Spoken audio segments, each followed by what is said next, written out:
Tá, pessoal? Então, vamos retomar aqui de onde a gente parou, né? Então, eu estava colocando aqui para vocês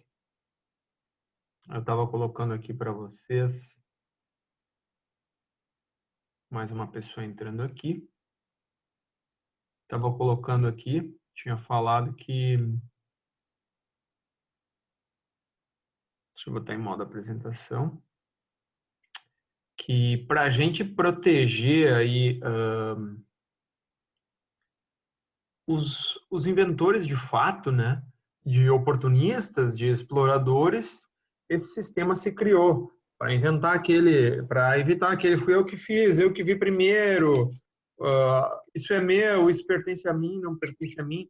Hoje até parece uma brincadeira, né? Mas imaginem há 200 anos atrás, 300 anos atrás, quando invenções aí estavam pipocando, né? E diversas pessoas reivindicavam autoria de inventos, de obras, etc. Até hoje disse que algumas das obras de Leonardo da Vinci eram feitas por seus ajudantes, né? E não propriamente por ele. Então, imagina em algo, isso aí é nas artes, né? Imagina em algo técnico, algum dispositivo técnico usado na indústria que poderia dar uma vantagem competitiva muito grande em um perante ao outro, como as coisas não funcionavam, tá? Então, o conceito foi implementado e hoje ainda mantém o mesmo princípio. Então, a propriedade intelectual, que a gente chama hoje, ela nada mais é do que um privilégio exclusivo da criação concedido pelo Estado.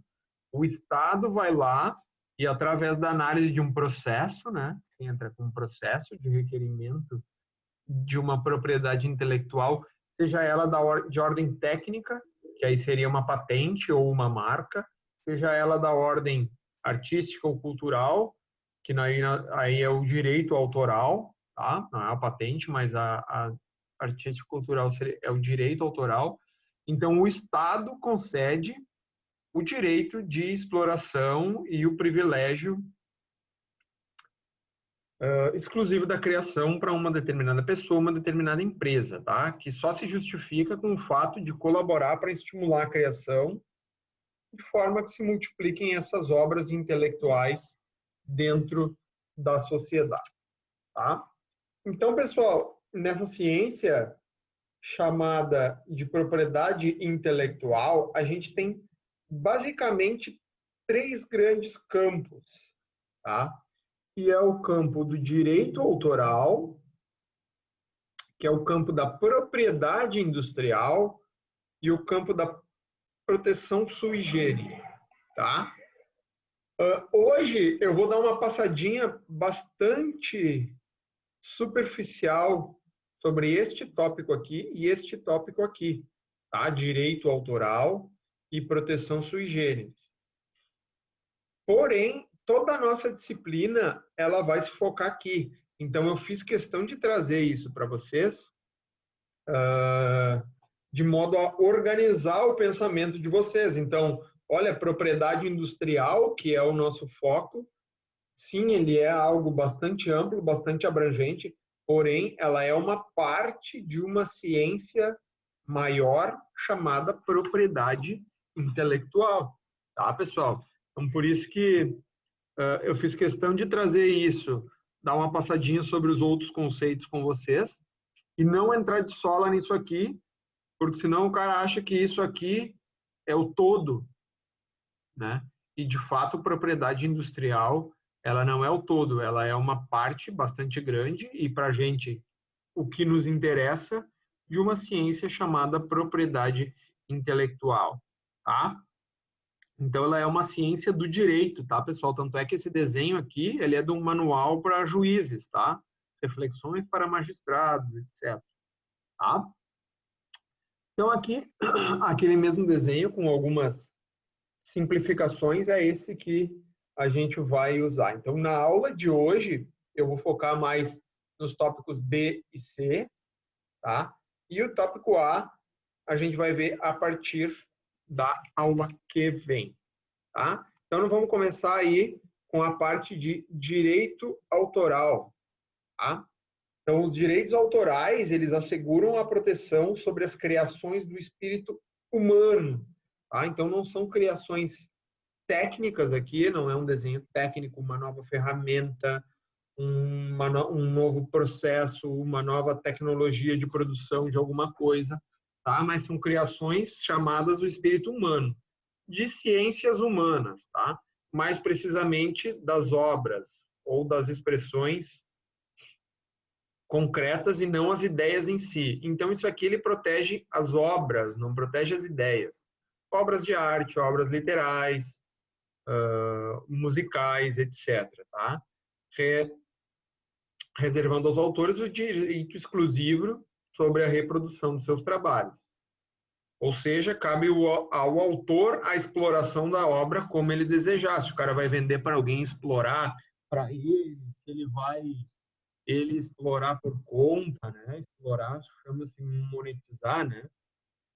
Como é que ele vai ganhar dinheiro em cima daquela criação dele, né? Mesmo criações de espírito humano, as pessoas, em sua grande maioria, gostariam de fazer uma exploração, e a gente costuma achar que o termo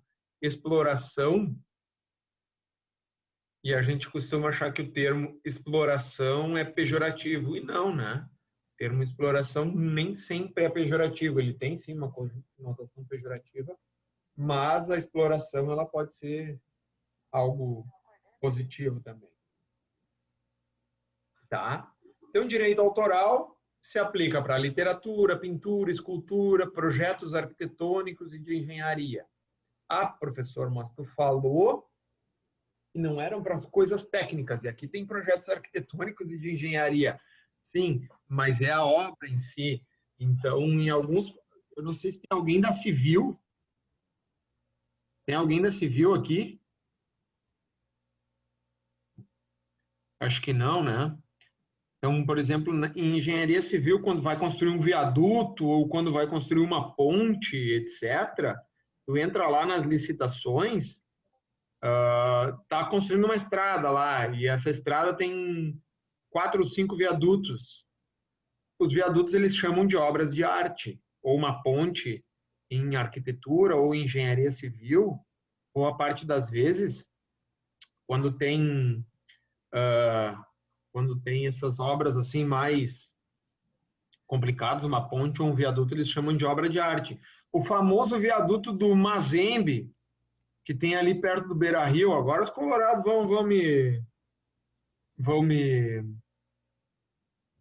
vão querer a minha cabeça aqui.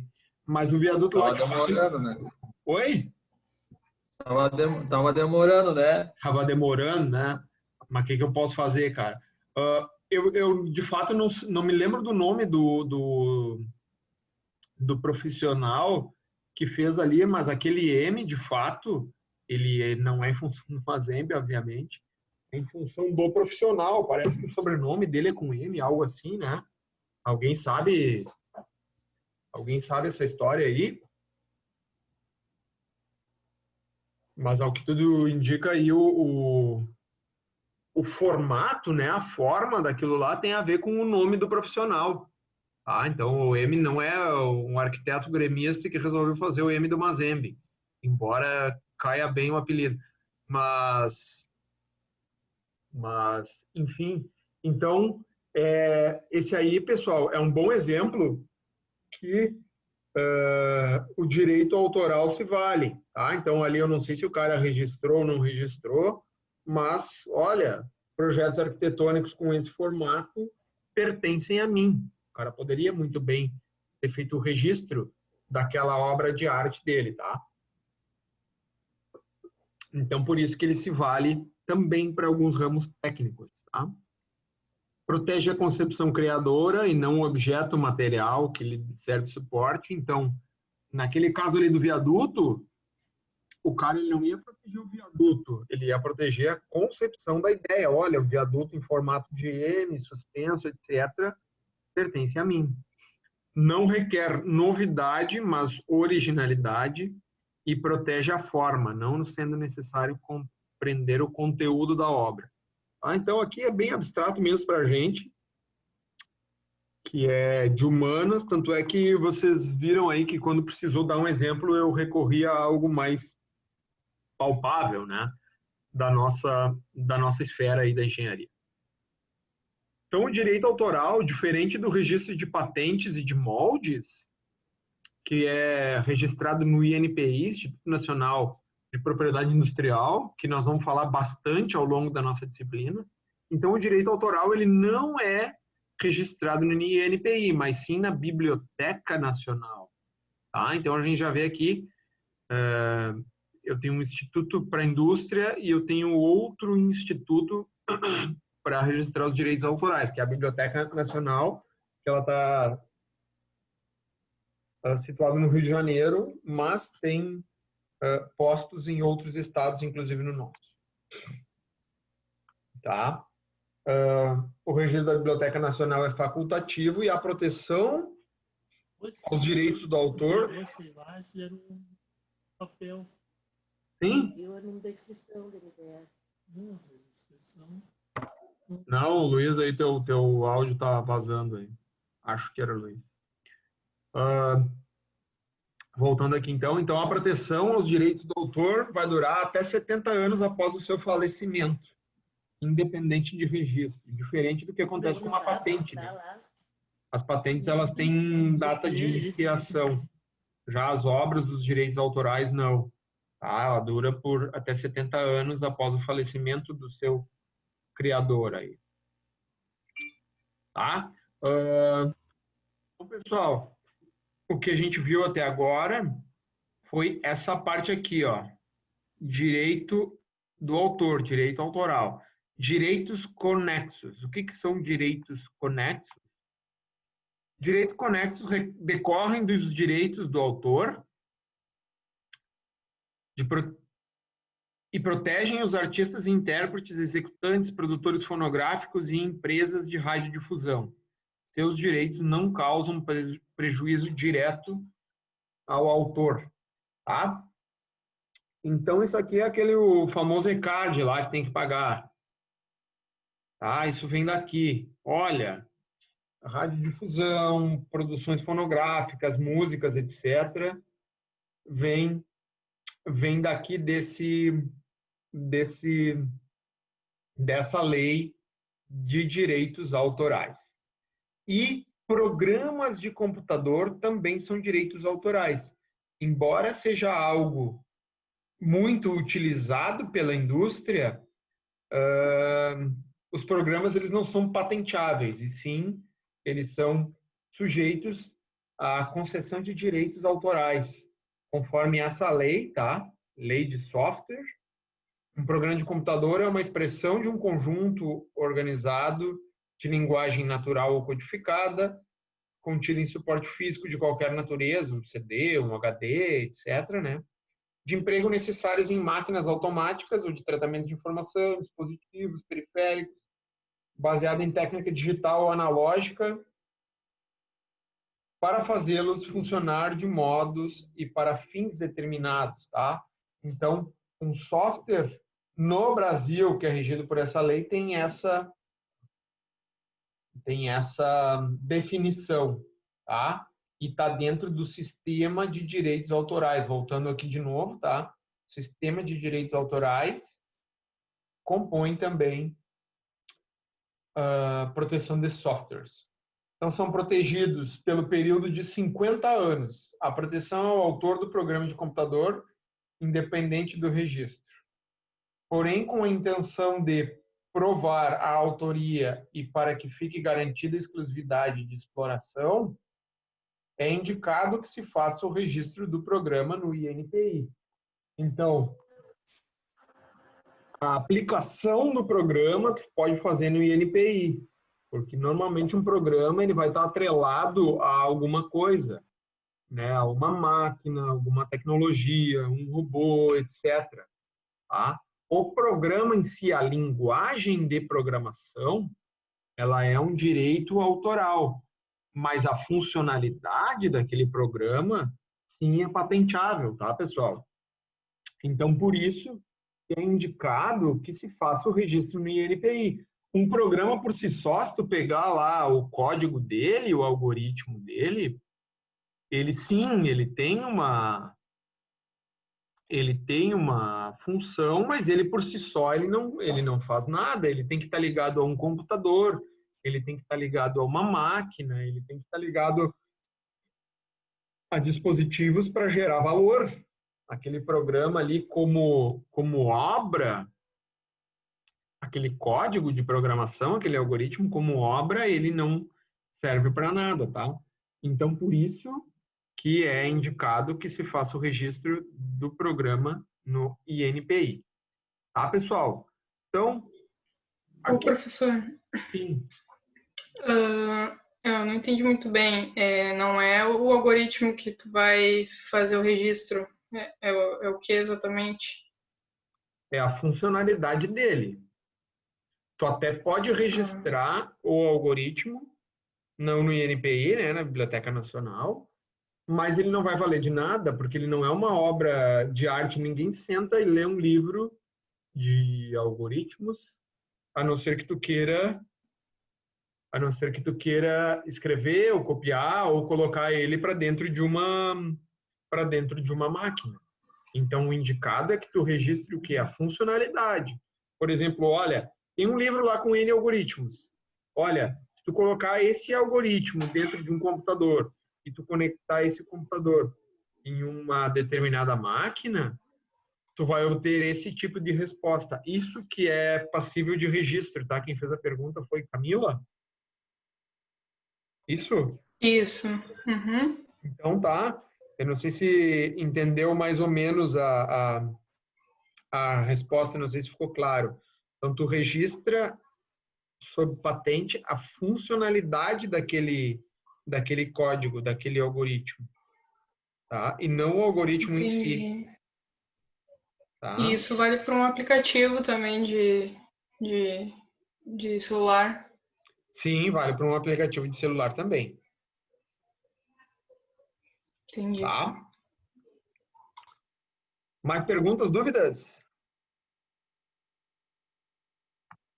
Bueno, seguindo aqui, então, a gente vai para essa outra parte aqui da ciência de propriedade intelectual, que é proteção sui generis. Algo sui generis é algo, digamos, algo inédito, ineditismo, etc. Tá? Então, Posso, pode? olha só, tinha dito ali que direito autoral não registra INPI, é isso? Mas o programa de computador, ele registra no INPI.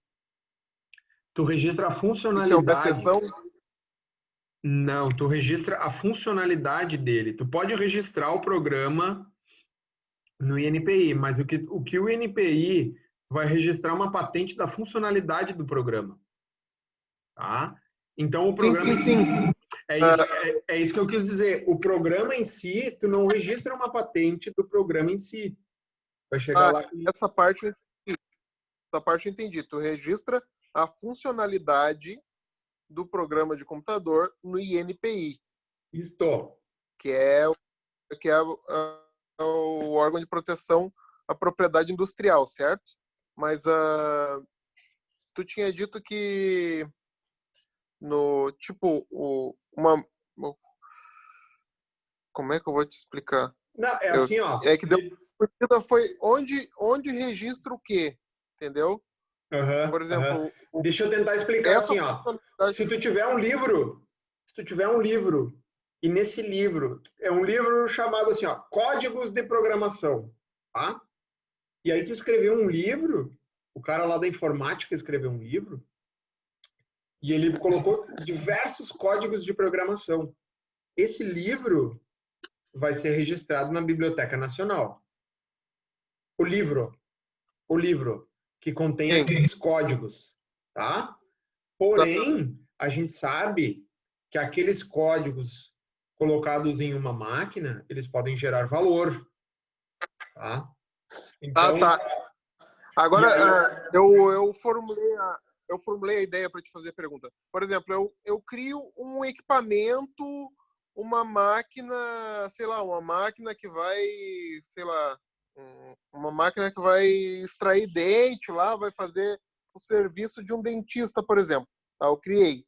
Isso é uma propriedade patenteada, eu vou patentear. Essa patente eu vou fazer aonde?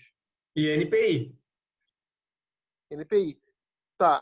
E eu tinha entendido que o direito autoral não fazia no INPI, fazia em outro lugar. Isso aí, O tá direito correto. autoral. Tá correto. Em que lugar faz o direito autoral? Biblioteca Nacional. Aqui, ó. Biblioteca Nacional. Tá, mas por que a funcionalidade do aplicativo, sendo um direito autoral, por que ele é registrado no INPI? A funcionalidade não é um direito autoral. O programa em si, Não é? o código de programação é um direito autoral. O que aquele código Ah, tá. gera, ele não é um direito autoral. Ele é passível a uma patente. Ah, então É tá. isso que eu quis dizer. O código por si só, ele não é nada, ele é um pedaço de papel. De novo, ele é um pedaço de papel, assim como a gente tem que ter cuidado de falar, porque assim como uma obra literária, assim como um romance, o código escrito em um papel, ele tem o mesmo valor de um romance. Evidentemente que não, eu sei que não, o romance te leva a pensar, etc, etc, etc. Mas um código de computador, ele tem o mesmo efeito prático.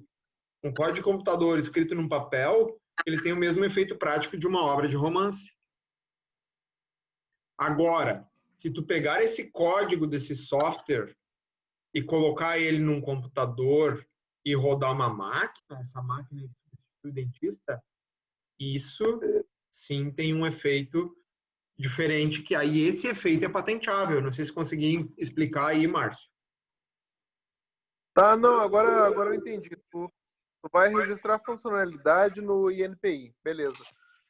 É que eu não tinha entendido o motivo de separar as duas coisas, que são duas coisas diferentes, tá, beleza?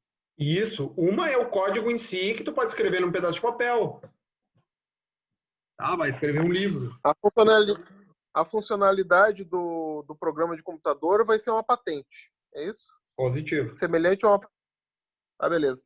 É que eu não sei se eu li algum slide ali, enquanto tu falava, e posso ter me confundido que a funcionalidade do programa era um direito autoral. Não, beleza. Agora já O programa solucionou. em si, ele é, mas a funcionalidade pode ser uma patente. Tá? Tá, ok. Ô, professor, só mais uma dúvida. Então, se uma pessoa quer registrar a funcionalidade de um sistema no INPI, como é que ela comprova que aquilo é uma ideia que foi colocada em prática, não uma coisa que não foi feita, só uma ideia, sabe? Não foi feita exatamente. Não sei se tu entende a minha pergunta. Ele tem um código, mas não tem aplicação para o código ainda. Não. Eu quero dizer, tipo assim, ó, eu tive uma ideia de um software, mas eu não construí Não o colocou em... código, não coloquei em prática. Só uma ideia que talvez nem seja colocada em prática, né? Como é que eu comprovo? Eu poderia registrar no INPI essa ideia ou teria que comprovar de alguma forma? Pode registrar no Dá uma INPI. teoria, na verdade, seria. Isso, Tu pode registrar no INPI a funcionalidade desse software. Mesmo que ele não mesmo que eu... mesmo que ele não esteja em nenhuma máquina. Vai dizer, olha, esse código aqui, se ele for colocado em uma máquina, ele vai gerar isso. Mas eu tenho que ter o código para poder registrar essa funcionalidade. Eu tenho que ter o código, isso? O que é passível de patente é a funcionalidade, não o código em si. Tá? Mas eu não tenho que. Mas eu não tenho que ter o código para embasar, por exemplo, para comprovar que tem aquela funcionalidade. Eu não preciso do Eu acho que código. eu acho que eu Não sei entendi te o que ela está dizer dizendo. Por se tu exemplo, precisa ou não de ter se tu precisa ou não o código. Eu não sei se Ah, tu tá. te dizer se tu tem que não ter. sei se Acho até não que sei se o que a Camila falou foi o que eu entendi. Por exemplo, eu antes do cara ir lá projetar o Facebook, por exemplo, e codificar o Facebook, eu tive a ideia de criar uma página onde todo mundo ia compartilhar suas fotos, suas imagens. Fui lá e registrei essa funcionalidade. Mas eu não manjo nada de programação. Eu vou lá e registro nas patentes, no INPI, certo? Não sei nada de programação, registrei. Na hora que o Zuckerberg fosse lá fazer aquilo ali, ele ia ter que pagar royalties para mim para poder usar essa ideia. Seria isso? mais Que a ou Camila menos quis isso. dizer? Embora tu não tenha todo o código, porque o código ele vai se aperfeiçoando ao longo do tempo, né? Vai colocando outras funcionalidades, etc, etc, etc. Mas o que é patenteável é, é a funcionalidade. Tá? É algo que exista, que seja funcional, não o código em si. É isso aí, Márcio, é o que tu falou. Não Beleza. sei se está correto. Eu não sei se eu estou correto, mas eu já ouvi alguma coisa a respeito do tipo assim, que tem umas brechas nesse sistema de patente, porque o cara, tu vai lá e registra, né, a tua ideia da funcionalidade. Daí o cara vai lá e faz aquela tua ideia, mas dá uma pequena alteradinha, né? Porque deve ter toda uma metodologia de descrever essa tua ideia de maneira formal quando tu vai registrar, correto? Sim, sim, sim. Para tu registrar uma Daí, patente, cara, é se o requerido cara, diversas etapas para não ocorrer o seguinte. Não, deu, começou lá em dezembro de 2019, uma doença lá na China chamada coronavírus, Covid-19. Senão eu ia lá e registrava, olha, tive uma ideia, vou fazer uma vacina. Toda e qualquer vacina vai ter que sim, pagar royalty para mim. Evidente que não é assim que acontece. Tá? Evidente que não é assim que acontece.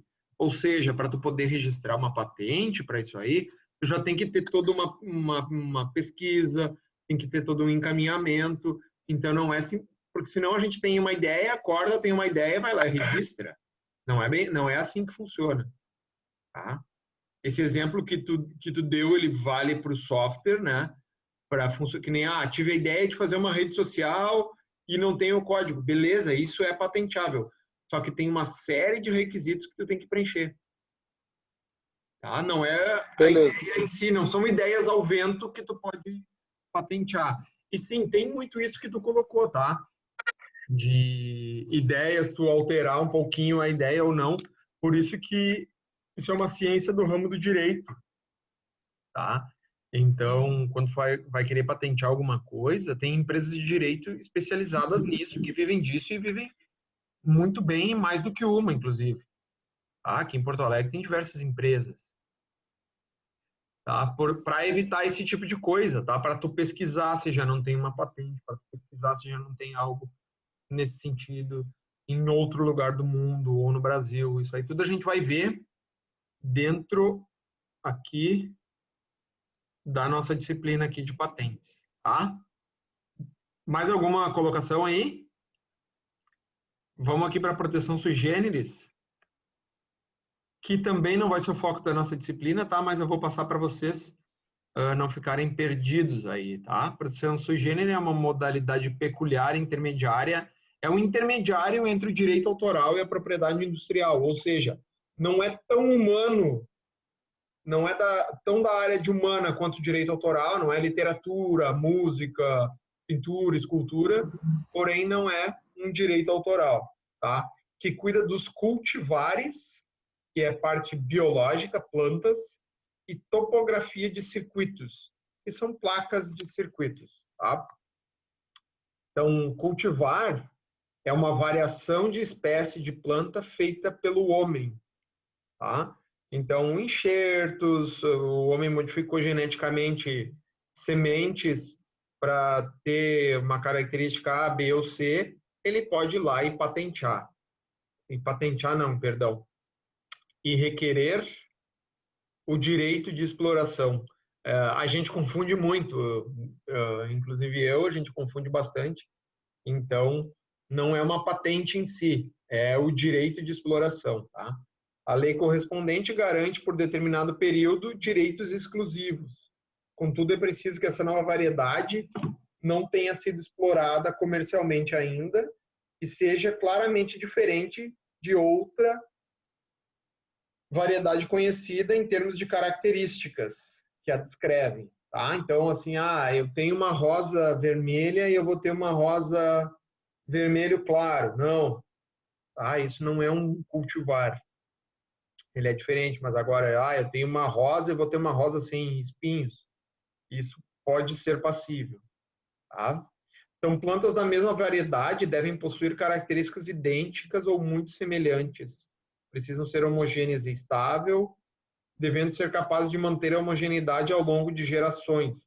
Ou seja, o cara fez uma semente que ele nunca mais conseguiu reproduzir, é totalmente estéril e ele não consegue mais, conseguiu fazer uma vez só aquela modificação genética, aí não vale, tá? Então, no Brasil, nós temos essa lei de 97 que trata do assunto e para cultivares o registro é no Ministério da Agricultura, tá? É o órgão responsável por esse registro. Então, as patentes e marcas INPI, produção de direitos autorais, Biblioteca Nacional, e cultivares aqui é Ministério da Agricultura, tá? Proteção é concedida por 15 anos, de maneira geral, e para videiras e árvores frutíferas, florestais ou ornamentais, 18 anos, tá? E, para concluir aqui, até porque já está concluindo o nosso tempo também, tá? Topografia de circuitos, que são aquelas placas de circuito, tá? O desenho de placas. Então, pela lei, a topografia de circuito integrado é uma série de imagens relacionadas que representam a configuração das camadas que compõem e na qual cada imagem representa no todo ou em parte a disposição geométrica ou arranjo da superfície de um circuito integrado, tá? Que são essas placas de componente, em qualquer estágio da sua concepção ou manufatura. Tá? A proteção topográfica de circuito integrado pode ser concedida a brasileiros, estrangeiros, enfim, que moram no país, e é válida por 10 anos, a contar da data de depósito da primeira exploração. Tá? Então, o cara fez um determinado desenho de placa de componentes e ele pode requerer esse registro. E esse, sim, é no INPI. Tá? Então, o registro de placas de circuitos também é feito no INPI, de acordo com as condições legais. Tá? Essa proteção só se aplica à topografia que seja original, evidente, né?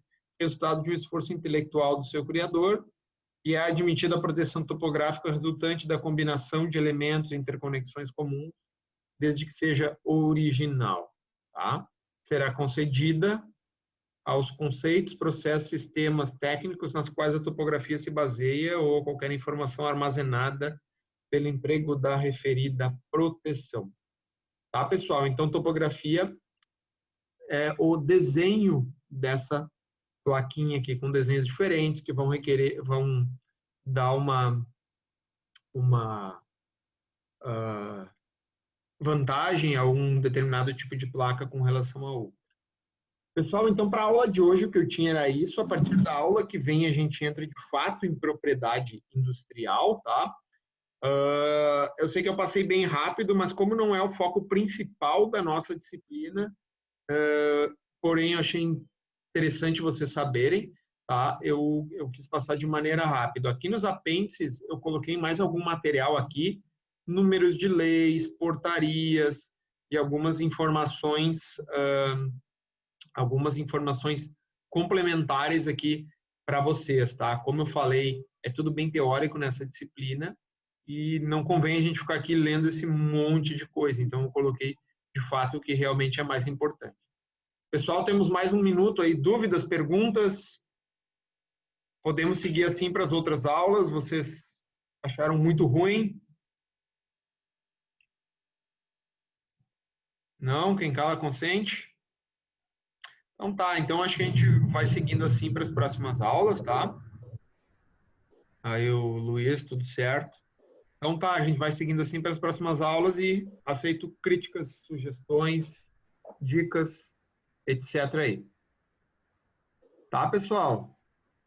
Então, Ô, Adami, eu queria te fazer uma pergunta de fora, então fora eu da vou parar de disciplina. gravar aqui e aí a gente entra aqui de novo na sala, tá?